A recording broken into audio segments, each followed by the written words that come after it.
Welcome to another episode of Demystifying Gay Porn. My name is IK Grande. That's my porn name. My name is IK Grande, and if you've watched porn in the past 12 years, I've definitely helped you get off. So today, I have a very, very special guest. We have an award-winning straight porn star who is also a content producer of over 250 fetishes, both straight and gay. And he's the owner of a multimedia production company. I just met him last week at the Exotica Expo, and I'm very, very happy to have him here. Miles Stryker. Thank you so much. I absolutely appreciate it. Thank you for having me. It's not every single day that we get porn stars in New Jersey, so I immediately jumped at the chance when my boyfriend recognized you from a couple of things that you do. So I want to get into that. I want to get into the things that you do because it's a little bit here, a little bit there, but it's awesome from what I'm hearing and from what I've seen so far. So what's the best way to introduce, if you were how to introduce yourself? Well, I mean, there's so many ways to go with that and everything, but I mean, since this is a show called Demystifying Gay Porn, Yeah. I mean, I say that we should probably stick with what I do for the gay side of things. Okay. So, I mean, besides the fact that I'm known for my very, very shock value of not giving a fuck and doing all sorts of pretty much every single thing that people would say you can't do. Mm-hmm. I started out with femdom. I did a lot of femdom back in the day because I was a straight male and I wanted to get into straight porn. Mm-hmm. But the problem was that I didn't have the in. I didn't have that porn star girlfriend that would be like, oh, hey, here, you just let them in. I didn't have any agent. I have nothing backing me. And I was like, okay, so what do I have that no one else has? I am a psychotic masochist and an exhibitionist. So I said, I am going to do everything that no other straight man wants to do. I jumped on stage and I took 12-foot bullwhips, was shredded like a cheese grater, and I laughed methodically at people like a crazy person. I was dubbed the porn stuntman my second year in because I was jumping out of moving cars to make porn films look good. I would show up on radio stations and I would steal the show by, there was like these manly men taking tasers to their chests because they're just so manly and badass. Yeah. So I walk up and I pull my ball sack out and I said, we're going to get here anyway, so why not just tase me? They put their shirts on pretty quick. So, and then that's how I built it, and went coast to coast as Miles Stryker. It was Miles, this submissive masochist, and then finally, I mean, I've been trained. I did BDSM for 12 years. I was mentored by a leather dominant, actually based on the old guard gay leather, and the BDSM lifestyle. And this was one thing that I brought to the table that I noticed wasn't being done right in porn. In fetish porn was actual BDSM. Okay. It was done very, very wrong. I mean, they were giving cute girls whips who had no idea what they were doing, that they could be hurting people. They were tying people a little bit. I mean, I don't want to bash it, but I was trained very, very methodically and very, very carefully. And I wanted to bring that too. So once my name was known coast to coast, once I was finally able to be trusted enough to, hey, maybe fuck a woman on camera. I came back as in-your-face striker. I went from that submissive role to a very, very dominant role, and I started doing a lot of very, very heavy dominant scenes where, you could be considered rape play and stuff like that with women. But then I sat down and I thought about my femdom days. I thought, there's so many straight men that are chasing after these women, and when I was just doing femdom, it was like I was just a prop. So, as a businessman, I want them to stay on my website. I don't want them following a woman to her website. So, if straight men love being denied by women, I mean, hell, I'm a well-built military veteran, guy next door. Definitely, I feel like I am a gay man's wet dream. Mm-hmm. You got a good look. You do. Why wouldn't gay men want to be denied by a straight man? Why not be able to dangle it in front of a gay man right here, right there, and see how much I can push that? And this was during 2017. This was during when everybody was so PC. And I've built such a name for myself because I have really, really built my entire company around making people comfortable. Okay. I learned early on that people will work harder if they're comfortable around you. And, you know, I get this crazy rep because people see me on camera and they think I'm this just total fucking asshole. Yeah. And, but no, I'm very, very, I think I'm all right. I think I'm pretty nice. Do you think I'm nice? No, well, you walked in and it was, we had a little mix up with the hotel, but you walked in, you were like, all right, let's do this. We're here, you know. So it's cool. I feel comfortable with you. Yeah. Let's do that. Yeah. So another reason, like I said in the beginning, you know, my boyfriend was the one that noticed who you were, but he was afraid to approach you. He's like, I don't know what to say. But it ended up working out well because once he told me that, I was like, well, shit, now I'm interested. Now I want to talk to him. Like, I think that you'll find with even the people that listen to this, because you're doing gay BDSM and you're doing gay content and fetish stuff. You've been out there. You've been doing this. However, I've just started exploring a lot of gay fetishes and other stuff. So like my audience, they're finding they're going to find out more about you. You've been out there, but now other people are going to look for you. So yeah, so I'm very happy that you're on. When you say you produce for 250 fetishes, what are the ones that like strike you? What are the ones that you like? What are the ones that you're like, wow, this is interesting. I never knew that people like that. Honestly, it's really funny that you say that.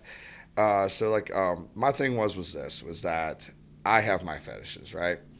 I learned very, very early on. I knew very, very early on that the only way to make it in this industry is you got to put your own bullshit aside. You got to realize.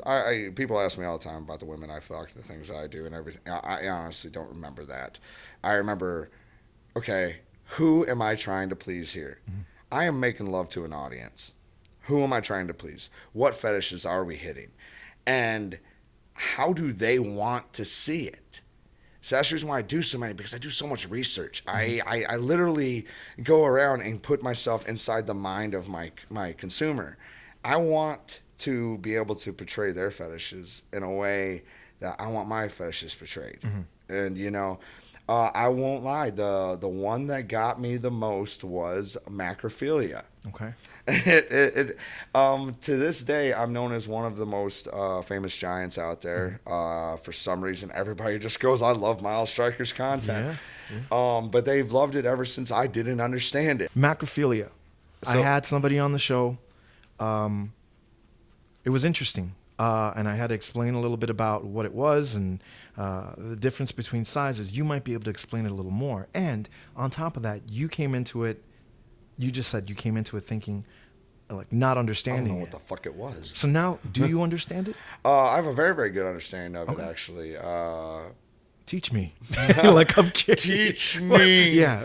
Teach me. Show me the way. Because I have a. It's all right. You just got to learn from the Gospel of Stryker. Yeah. We can talk about that later. Oh, we can. Yeah. Anyways, well, my first macrophilia experience was 2015, 2016. I was a newbie. I was being paid, you know, crap money, drive 250 miles. That's one thing I want everybody to know is that you don't just jump in this industry. You know, you got to show your chops. You got to pay your dues. But they had me for another 30 minutes, and these people were working me from the time, you know, nonstop. So they just look at me and they go, you see these like little figurine people? Will you like be mean to them? I just got done like shooting, I don't know, I forgot what I got done shooting, but it was something I would expect. But I'm like sitting here going, what? Yeah. You see these like little figurine guys, like will you like step on them, put them between your toes, and you know like eat them? And I'm like, what? Yeah. Next thing you know, I was like, oh, fuck it, man. I mean, I guess I can do that. So I got into it. I actually was like, "Rah," I fucking was like Godzillion through like these, "Rah," and I'm like, I'm missing your legs. Doesn't that suck for you? Oh, look at you. No, what's your name? What's your name? I can't hear you because your mouth's too small to speak my fucking language. Damn. Like Okay. I just started Yeah. talking shit, and I'm just like, I'm like sitting here, and then next thing you know, they did another one with me, and for some reason, people started hiring me for this. I still had no idea what the fuck I was doing. I'm like, okay, and then there was one where it was like, okay, you shrunk your office down, and now you're getting payback. So I'm like sitting here like, oh Sheila, yeah, Sheila. Uh, I asked you out on that date, but you didn't think I was a big enough man. But look at me now. And I just come on. I was improv. Yeah. I did Yeah. 9 years or 7 years of improv theater before I ever even stepped foot on the adult. Mm-hmm. And I'm sitting here going like, okay. So then somebody emails me saying that video changed their life, and I'm like, what the hell? So people kept hiring me to do this. So finally, my business mind goes, I should go look at what the ranks are on Mm-hmm. these giant videos. And I realize that all these videos I'm doing for people, I am like all top 10 clips are me. And I'm like, well, shit, Mm-hmm. I should start doing these for myself.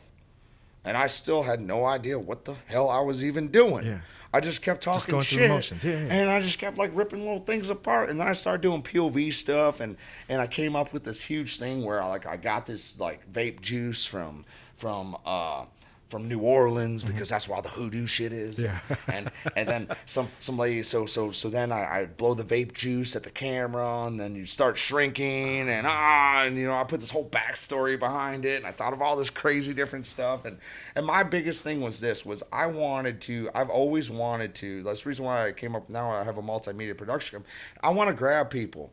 I don't want you to just want to jerk off. I want you to be like, look at this storyline. Like, look at the how elaborate this is, and realizing that I came up with that 10 minutes Mm-hmm. ago. Mm-hmm. You know, um, so then what happened was I was like, okay, I got to learn more about this. I don't understand it, but I got fans Yeah. out the ass. I got people hitting me up telling me, oh my God, well, what about this? What about that? What? I didn't even understand what these words were. I Mm-hmm. didn't know what macrophilia Yeah. was. Macro and just. Yeah, macro, micro, and all these other. I didn't understand any of it. So finally, what happens was people were hitting me up, and I started asking questions, and then finally somebody said something about SizeCon, and I'm actually staying. When I stay in New York here, I actually stay with the owners of SizeCon. That's so funny. Well, Because I'm going to be there, I think. you better be Yeah, there because yeah. you wait till you see me because I do performances Oh my there. God, that's going to be awesome. I Okay. do live performances there. I heckle and destroy people. I'm very mean though. But then you'll catch me nice because I also give classes there on how to properly choke and slap your girlfriend. um, but I also, but anyways though, so what happens is I went to SizeCon and I found out there was fans that went there just to see me, and I was humbled. They were like, "You're so much nicer than I thought," and I'm like, "Well, you haven't kind of paid me yet, so." But anyways, so I sat through every single freaking like talk Mm-hmm. where these fans got to talk about it, and then it finally hit me. I finally realized, I understand power exchange. I understand feeling small. I understand that because it's the same exact thing. They think of S&M. Think of S&M, a master slave, Mm-hmm. stuff like that, sadomasochism, all that stuff. When you really put it into terms, um, you are making them feel small and insignificant, but yet some who don't want to die, they want to feel like little pets in your hand. Mm-hmm. The ones that want to be eaten, they want to feel like they gave up their entire lives for you. Hmm. They want to feel like they are now trapped in a situation. You think of cage and confinement, you think of bondage, you think of that. Well, they are now trapped by you, and they've given up their lives to you, or you've taken their lives from them. So that would explain. I've seen videos of stepping. Yes. Stepping on them is also the same thing then. Taking Taking away, their life was for you. Yes, And exactly. for you to take away. Yeah. Huh. Because they are inferior to you. It's the same thing as the fetishes of power exchange. They've lost their power. It's a power exchange where I have now taken power from them over the outcome of their lives. And then, yeah. So did this fit in well with the rest of like the fetish? I know you said you should talk. You know you're good at improv. Yeah. It seems like it fit perfectly. And that's why I still do my giant videos on the same website as I do my my faggot or gay humiliation videos. Okay. You know, and I want to make it on the record Please, about don't worry. about the word about when I first started that. I never liked the word faggot. I didn't like it. I honestly, you know, because I personally I'm a veteran. And I honestly didn't even know that gay marriage was still illegal. I came back from Iraq 10 years ago, and I'm sitting here, and when the whole gay marriage thing happened, I was like, yo, what the fuck did I, like, I thought this is what I fought for. Yeah. You know, I thought, hey, pursuit Equal of fucking rights happiness. and, Now, who the fuck, who the fuck is anybody to tell anybody who to love or who to, you know, dude, pursuit of fucking happiness. So I never liked the word faggot. I never had a problem with it. But the fact is this: what I did understand was, in Fantasyland, we want taboo. We want to go places that we don't get to go on the streets. I know that submissive men who love humiliation love to be forced by. They love to be talked down to. They love shit talked to them. So as soon as I came out with that first video in 2017, when faggot was probably the worst word that you could say, and I knew it, and I sat here and I debated it, and I sat around, but I had such a great reputation because everybody knew me as being a person who just makes everyone comfortable. Yeah. And then I come out with these videos where I am just relentless because I told myself, if I'm going to do this, I'm gonna do it right. You gotta go hard because the fan base I'm hitting, they're gonna know if I'm sitting back and holding back and being a little bitch about it. So I mean, if we're gonna go and do this, we're gonna go fucking hard. And I went there. If there was a place to fucking go, I went. And out of nowhere, it grew into this huge thing. I mean, I had gay people just hitting me up left and right going, oh my God, thank you. Like, thank you for having the fucking balls to do it. Like, I know there's these cash masters out there. And there's all these people that go, oh, hey, I'm pretty, I got abs, so pay me money, faggot, blah, blah, blah. It ain't like that. And that ain't what I'm about. What I'm about is, I call it the puppet master. I will use my words and spider my way into your head. And what I always tell people is that if you want to grab an audience through your words, you better be fucking intelligent. Because no one wants to feel inferior to somebody that's not as smart as them. You know what I'm saying? So I make sure I use a bunch of syllables. I make sure that I ramp. I don't just go right off the bat, hey, you fucking faggot, blah, blah, blah, blah. You work up to it, huh? I work up. I ramp. And slowly but surely, you hear my voice get louder. It turns every clip into a movie. You know how you have a rise to a climax, Hero's journey, and then a resolution. Exactly. Yeah. So it fit very, very well with it. And all honestly, I started to intermingle them. There would be people that were just fans of my feet. that would buy my giant clips Just because to see your you feet. get Yeah. you get the close up view of it because it's just right there, and given those perfect angles where you can see my face looking down on you, and you're looking up at my.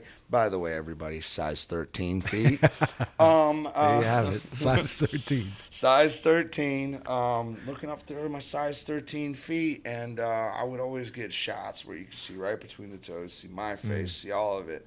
It's all about the shots.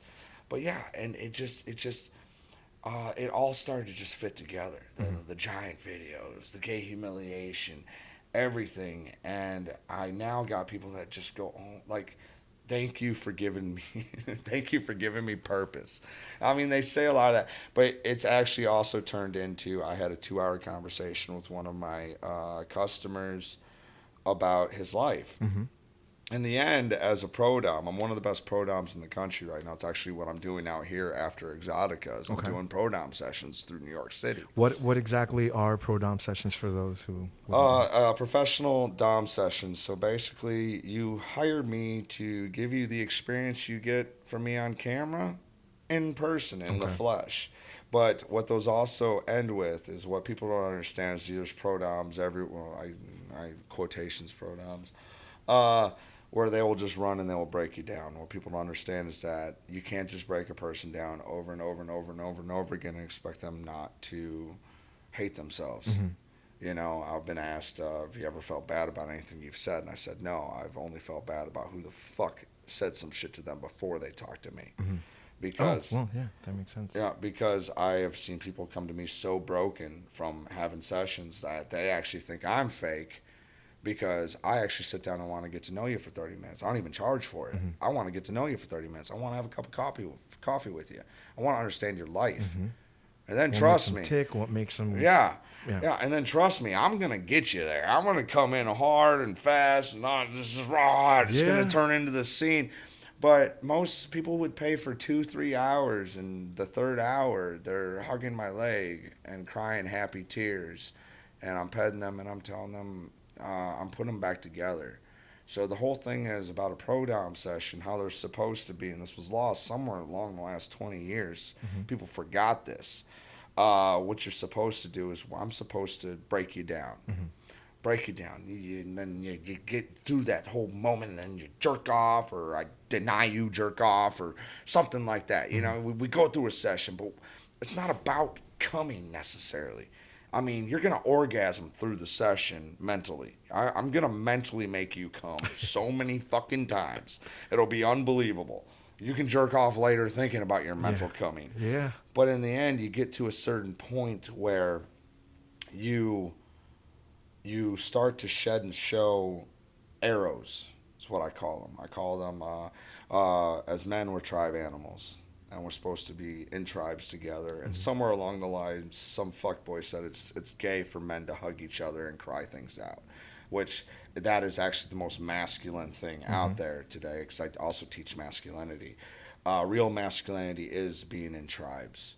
And throughout life, us as men, we get arrows in us. And straight men turn to women for validation. Well, the thing is, women are too emotional to even help you with that. You're supposed to turn to your other men to pull out those arrows. So as I'm breaking you down, I'm revealing layers and layers and layers of arrows that have been stabbed in you. An arrow is, you know, your mom turned your back on you one day, you know. And never removed, right? Yeah, exactly.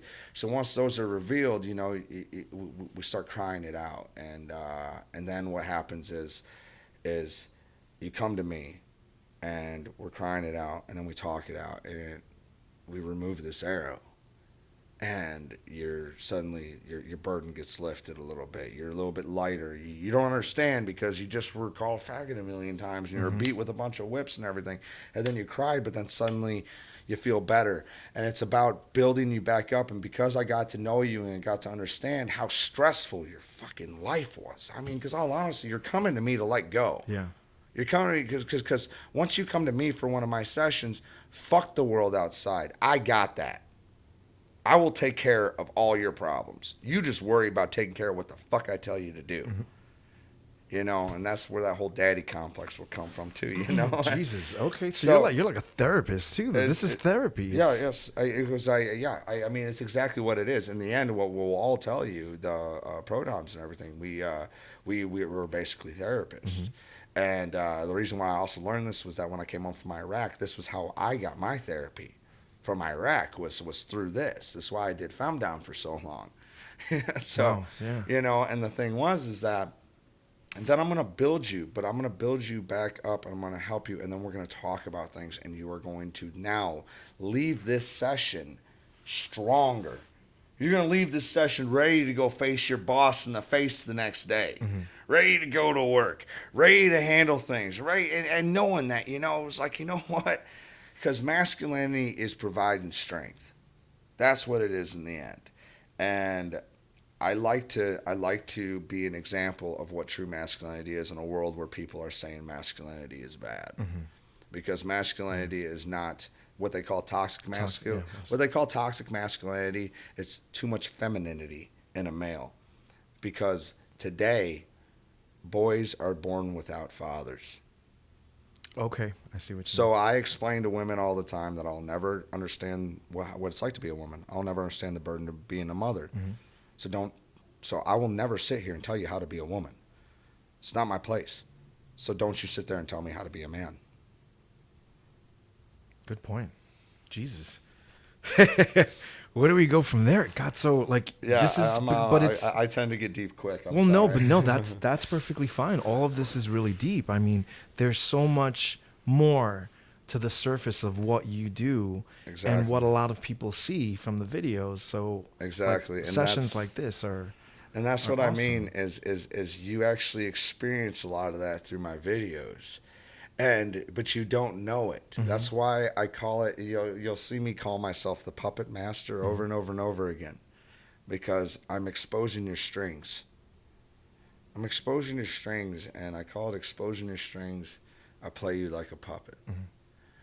But I'm not playing you like a puppet. I'm exposing your strings. I'm exposing I'm exposing your arrows. I'm exposing your insecurities. I'm exposing. You mentioned something about high school too. All Like these stuff, things. little things that make you who you are, but they're so nestled inside of you that you don't even know. Yeah. So I bring up high school. I swear to God, I could write a book on gay people by now. Yeah. I bring up high school a lot. I bring up a lot of statistical. I'm a numbers man. I do a lot of numbers all day long.